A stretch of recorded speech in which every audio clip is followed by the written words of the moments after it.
ನಮಸ್ಕಾರ ಗೆಳೆಯರೇ, ದೇಶ ಪ್ರೇಮಿಗಳೇ, ನಮ್ಮ ಕನ್ನಡ ಡಿಫೆನ್ಸ್ ನ್ಯೂಸ್ ಯೂಟ್ಯೂಬ್ ಚಾನಲ್ಗೆ ಸ್ವಾಗತ ನಿಮಗೆ.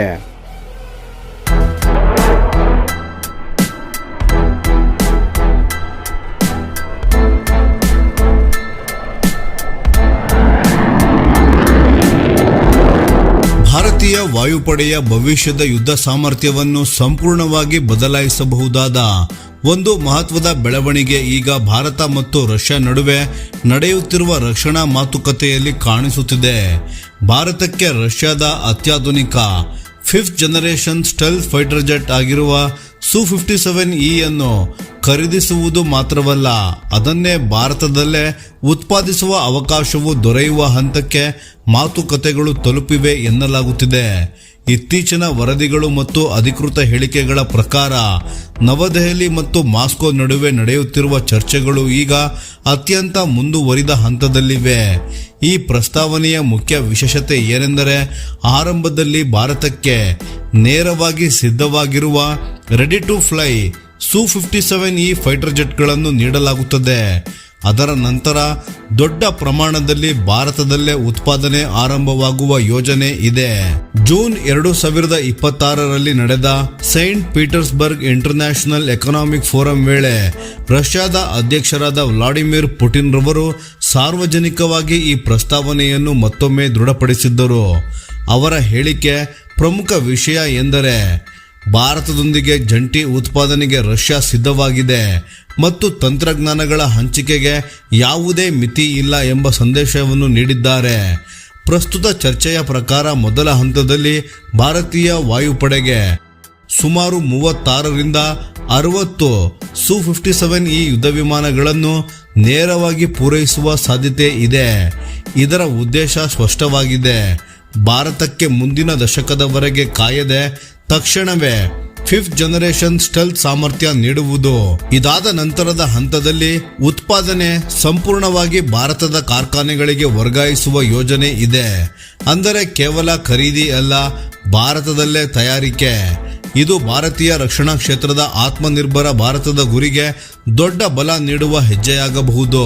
ಮೂಲಗಳ ಪ್ರಕಾರ ರಷ್ಯಾ ಈಗಾಗಲೇ ಭಾರತೀಯ ವಾಯುಪಡೆಗೆ ಈ ವಿಮಾನದ ಕಾರ್ಯಕ್ಷಮತೆ ಕುರಿತು ಸಾಕಷ್ಟು ತಾಂತ್ರಿಕ ಮಾಹಿತಿಯನ್ನು ಹಂಚಿಕೊಂಡಿದೆ.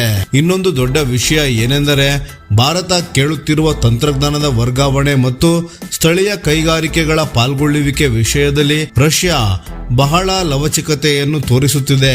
HAL ಹಿಂದೂಸ್ತಾನ್ ಏರೋನಾಟಿಕ್ಸ್ ಲಿಮಿಟೆಡ್ ಅಧಿಕಾರಿಗಳ ಇತ್ತೀಚಿನ ಹೇಳಿಕೆಗಳ ಪ್ರಕಾರ ರಷ್ಯಾದ ರಕ್ಷಣಾ ಇಲಾಖೆ ವಿಮಾನದ ಸೋರ್ಸ್ ಕೋಡ್ ವರೆಗೆ ಪ್ರವೇಶ ನೀಡುವ ಸಾಧ್ಯತೆಯನ್ನು ಸೂಚಿಸಿದೆ. ಜಾಗತಿಕ ರಕ್ಷಣಾ ಒಪ್ಪಂದಗಳಲ್ಲಿ ಇದು ಬಹಳ ಅಪರೂಪದ ಹಾಗೂ ಅತ್ಯಂತ ಮೌಲ್ಯಯುತ ಅವಕಾಶ ಎಂದು ಪರಿಗಣಿಸಲಾಗುತ್ತದೆ. ಇದರ ಜೊತೆಗೆ ಮತ್ತೊಂದು ಕುತೂಹಲಕಾರಿ ಪ್ರಸ್ತಾವನೆ ಕೂಡ ಬಂದಿದೆ. ಭಾರತೀಯ ವಾಯುಪಡೆಯ ಅಗತ್ಯಕ್ಕೆ ತಕ್ಕಂತೆ ವಿಶೇಷವಾಗಿ ಟ್ವಿನ್ ಸೀಟ್ Su-57 ವೇರಿಯಂಟ್ ಅನ್ನು ಜಂಟಿಯಾಗಿ ಅಭಿವೃದ್ಧಿಪಡಿಸುವ ಪ್ರಸ್ತಾಪವನ್ನು ರಷ್ಯಾ ಮುಂದಿಟ್ಟಿದೆ. ಅಂದರೆ ಭವಿಷ್ಯದಲ್ಲಿ ಭಾರತೀಯ ಅಗತ್ಯಗಳಿಗೆ ಹೊಂದುವ ವಿಭಿನ್ನ ಆವೃತ್ತಿ ರೂಪುಗೊಳ್ಳುವ ಸಾಧ್ಯತೆ ಇದೆ. ಇನ್ನೂ ಒಂದು ಪ್ರಮುಖ ವಿಷಯ ಎಂದರೆ, ಈ ಯೋಜನೆಯ ಮೂಲಕ ರಷ್ಯಾದ ವೈಮಾನಿಕ ಶಸ್ತ್ರಾಸ್ತ್ರಗಳನ್ನು ಭಾರತದಲ್ಲೇ ಉತ್ಪಾದಿಸುವ ಅವಕಾಶ ಸಿಗಬಹುದು. ಅದರ ಜೊತೆಗೆ ಭಾರತದ ಸ್ವದೇಶಿ ವ್ಯವಸ್ಥೆಗಳಾದ ಬ್ರಹ್ಮೋಸ್ ಸೂಪರ್ಸಾನಿಕ್ ಕ್ರೂಸ್ ಮಿಸೈಲ್ ಮುಂತಾದವುಗಳನ್ನು Su-57E ಜೊತೆ ಸಂಯೋಜಿಸುವ ಅವಕಾಶವೂ ಇರಬಹುದು. ಇದರಿಂದ ಈ ಯುದ್ಧ ವಿಮಾನದಲ್ಲಿ ಭಾರತೀಯ ತಂತ್ರಜ್ಞಾನ ಮತ್ತು ಭಾರತೀಯ ಶಸ್ತ್ರಾಸ್ತ್ರಗಳ ಬಳಕೆ ಹೆಚ್ಚಾಗುವ ಸಾಧ್ಯತೆ ಇದೆ. ಈ ಯೋಜನೆಗೆ ಸಿದ್ಧತೆ ರೂಪದಲ್ಲಿ ರಷ್ಯಾದ ತಜ್ಞರು ಈಗಾಗಲೇ HAL ನ ನಾಶಿಕ್ ಪ್ಲಾಂಟ್ ಪರಿಶೀಲನೆ ನಡೆಸಿದ್ದಾರೆ. ಇದೇ ಕಾರ್ಖಾನೆ ಹಲವು ವರ್ಷಗಳಿಂದ ಯಶಸ್ವಿಯಾಗಿ Su-30 MKI ಯುದ್ಧ ವಿಮಾನಗಳನ್ನು ಅಸೆಂಬಲ್ ಮಾಡುತ್ತಿರುವ ಅನುಭವ ಕೂಡ ಹೊಂದಿದೆ. ಪರಿಶೀಲನೆಯ ಬಳಿಕ ದೊರೆತ ಅಂದಾಜಿನ ಪ್ರಕಾರ ಈಗಿರುವ ಮೂಲಸೌಕರ್ಯದ ಸುಮಾರು ಅರ್ಧ ಭಾಗವನ್ನು ಸ್ವಲ್ಪ ಹೂಡಿಕೆ ಮಾಡಿದರೆ Su-57 ಯೋಜನೆಗೆ ಬಳಸಬಹುದು ಎಂದು ತಿಳಿದು ಬಂದಿದೆ. ಅಂದರೆ ಅಂತಿಮ ಒಪ್ಪಂದವಾದರೆ ಉತ್ಪಾದನೆ ಆರಂಭಿಸಲು ಹೆಚ್ಚು ಸಮಯ ಬೇಕಾಗದೆ ಇರಬಹುದು. ಈಗ Su-57E ಸಾಮರ್ಥ್ಯದ ಬಗ್ಗೆ ಮಾತನಾಡುವುದಾದರೆ, ರಷ್ಯಾ ಇದನ್ನು ವಿಶ್ವದ ಅತ್ಯಾಧುನಿಕ ಸ್ಟೆಲ್ತ್ ಫೈಟರ್ಸ್ ಗಳಲ್ಲಿ ಒಂದಾಗಿ ಪ್ರಚಾರ ಮಾಡುತ್ತಿದೆ. ವಿಮಾನದ ವಿನ್ಯಾಸದಲ್ಲಿ ವಿಶೇಷ ಆಕಾರ, ಒಳಭಾಗದಲ್ಲೇ ಶಸ್ತ್ರಾಸ್ತ್ರಗಳ ಸಂಗ್ರಹಣೆ ಮತ್ತು ರೇಡಾರ್ ಅಬ್ಸಾರ್ಬಿಂಗ್ ಕೋಟಿಂಗ್ ಬಳಸಲಾಗಿದೆ. ಇದರಿಂದ ಇದರ ರೇಡಾರ್ ರಡಾರ್ ಕ್ರಾಸ್ ಸೆಕ್ಷನ್ ಕಡಿಮೆಯಾಗುತ್ತದೆ. ಇದರಲ್ಲಿ ಅತ್ಯಾಧುನಿಕ AESA ರಡಾರ್, ಥ್ರಸ್ಟ್ ವೆಕ್ಟರಿಂಗ್ ಎಂಜಿನ್ಸ್, ಆಧುನಿಕ ಎಲೆಕ್ಟ್ರಾನಿಕ್ ವಾರ್ಫೇರ್ ಸಿಸ್ಟಮ್ಸ್ ಮತ್ತು AI ಅಸಿಸ್ಟೆಡ್ ಫ್ಲೈಟ್ ಕಂಪ್ಯೂಟರ್ಸ್ ಗಳನ್ನು ಅಳವಡಿಸಲಾಗಿದೆ. ಇವುಗಳ ಮೂಲಕ ನೆಟ್ವರ್ಕ್ ಸೆಂಟ್ರಿಕ್ ವಾರ್ಫೇರ್ ಪರಿಸ್ಥಿತಿಗಳಲ್ಲೂ ಅತ್ಯುತ್ತಮ ಕಾರ್ಯಕ್ಷಮತೆ ನೀಡುವ ಸಾಮರ್ಥ್ಯ ಹೊಂದಿದೆ ಎಂದು ಹೇಳಲಾಗುತ್ತಿದೆ. ರಷ್ಯಾದ ಪ್ರಕಾರ Su-57 ಈಗಾಗಲೇ ನೈಜ ಯುದ್ಧ ಪರಿಸ್ಥಿತಿಗಳಲ್ಲೂ ಪರೀಕ್ಷೆಗೆ ಒಳಪಟ್ಟಿದೆ.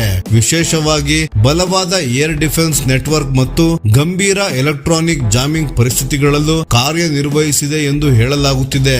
ಅದರ ಆಧಾರದ ಮೇಲೆ ಆಧುನಿಕ ಯುದ್ಧ ಭೂಮಿಯಲ್ಲಿ ವಿಶ್ವಾಸಾರ್ಹ ಕಾರ್ಯಕ್ಷಮತೆಯನ್ನು ಇದು ನೀಡಬಲ್ಲದು ಎಂಬುದು ರಷ್ಯಾದ ವಾದ.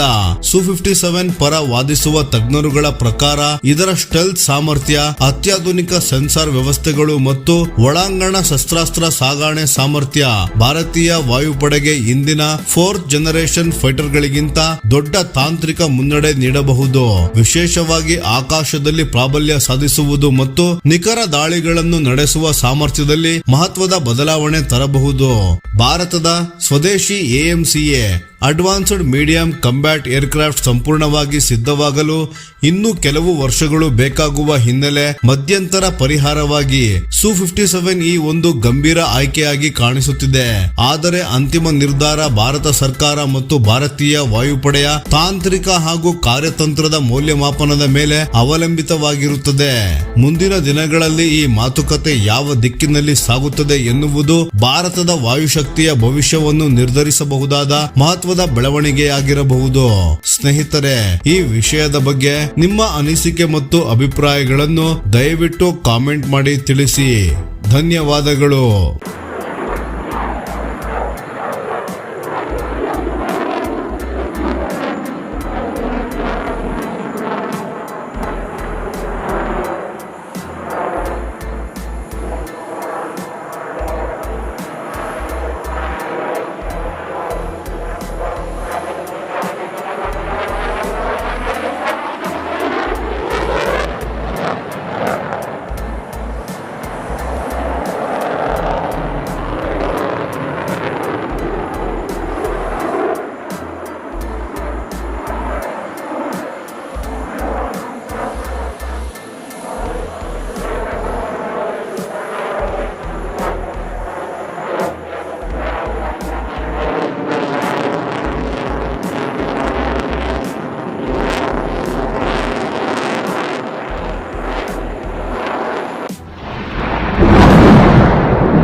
ಈ ವಿಡಿಯೋ ನಿಮಗೆ ಇಷ್ಟವಾಗಿದ್ದರೆ ಲೈಕ್ ಮಾಡಿ ಮತ್ತು ನಮ್ಮ ಚಾನೆಲ್ ಅನ್ನು ಸಬ್ಸ್ಕ್ರೈಬ್ ಮಾಡಿ ಹಾಗೂ ಬೆಲ್ ಐಕಾನ್ ಒತ್ತಿ.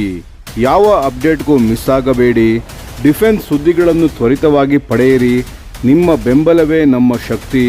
ಭಾರತ ಬಲಿಷ್ಠವಾಗಲಿ ಎಂದು ಆಶಿಸುತ್ತಾ ಭಾರತ ಮಾತೆಗೆ ಜೈ. ಧನ್ಯವಾದಗಳು.